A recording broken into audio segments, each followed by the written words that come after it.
want to show you a quick little thing on a triangle and a rhombus before we begin this video. So I want you to notice that this is a regular triangle and that this down here is what we've been calling the base. This side right here is a length. The length of this side might be 10 centimeters or it might be 10 inches. The height goes from the base up to the point. So the height and the length are not the same thing. And if I bend this side over and try to show right to that center, you can see that this length of this side hangs down farther than the base. So this is a regular triangle, and I want you to notice that this length side here is longer than the height. And that's going to be important in what we read and study here in a little bit on triangles.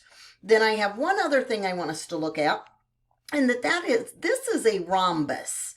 And I want you to notice that here on the end is a triangle. And if I cut that triangle off, I'll hold it here, cut that off, and I just take this triangle and I move it over here onto this side, then we have a rectangle. And that's going to be important for us to notice with our lesson today. So let's go ahead and begin. It says finding the area of a parallelogram. So at an art museum, Abe sees a tile floor with a geometric design made of parallelograms. The tiles have a base length of 7. So this is our base and it has a length of 7, and the height is not this. No, no, no, no. The height is from the base straight up where we could form a little 90 degrees. So this is a 4. This is going to be longer over here. This is longer than a 4. We just kind of talked about that. So we want to cut this off, put it over here, and now we know that this side is a 4, this bottom is a 7. Okay, so let's look at the picture down here. It does exactly the same thing that I just did in front of the camera. It cuts this triangle off and it moves it over here, just like in this picture. And then we end up with a rectangular shape. Okay, so it's going to have the same area because I didn't get rid of any pieces and I didn't change any other thing other than I cut the triangle off and I moved it to the other side.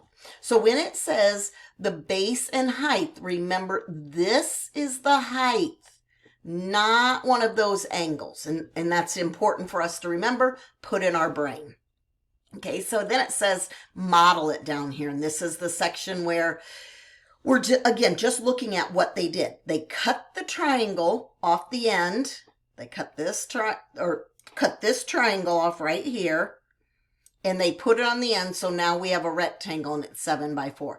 So now we know that the area is 7 times 4. And this would be 28. Remember, we're going to label it whatever it's labeled on the picture, so it's centimeters.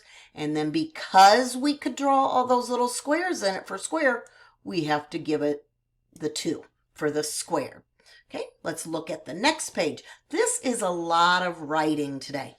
I don't want you to do the writing today. So you honestly get to skip that. But that makes you happy, doesn't it? Okay, let's go up and see if I can get our next workbook page to come up. I don't know why I'm struggling with that on this. Let me see, just give me 1 second. It's like it wants me to write up here instead of opening the page. So, there, sorry about that. I had to pause the video to get that open. I'll have to work on that. Okay, so here's our practice page, which is 255. So remember, you can pause this video if you don't have that practice page ready to go. This is an example. There are lots of shapes up in this picture that they have. Examples are incredibly important. When I use the example, then I know what to do down below. So let's look at that. It says Eric uses 7 geometric tiles in a tanagram.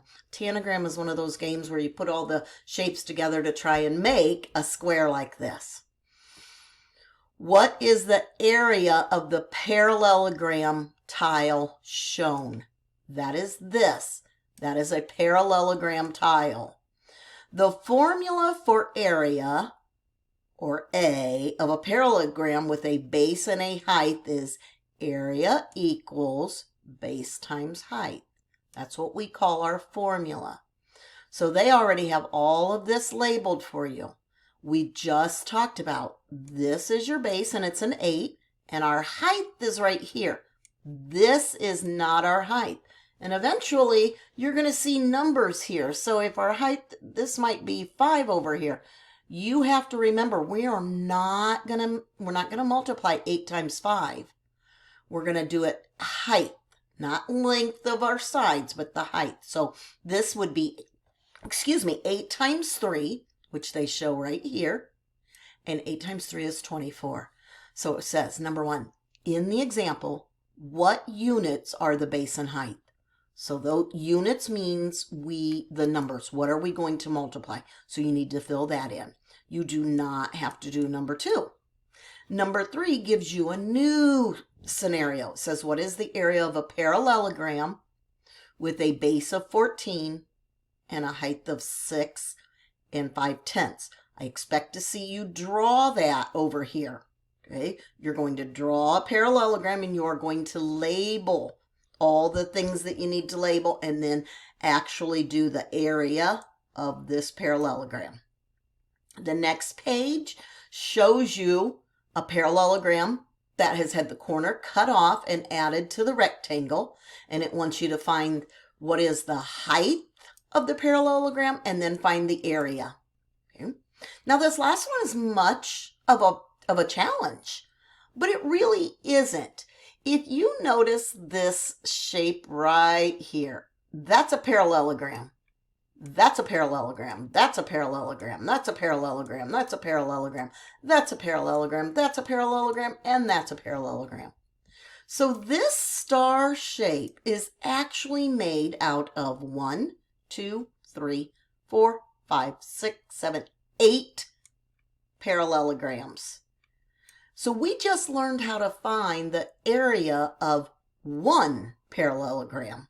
It gives you the information right over here, and it wants you to find what would be the area of the whole thing.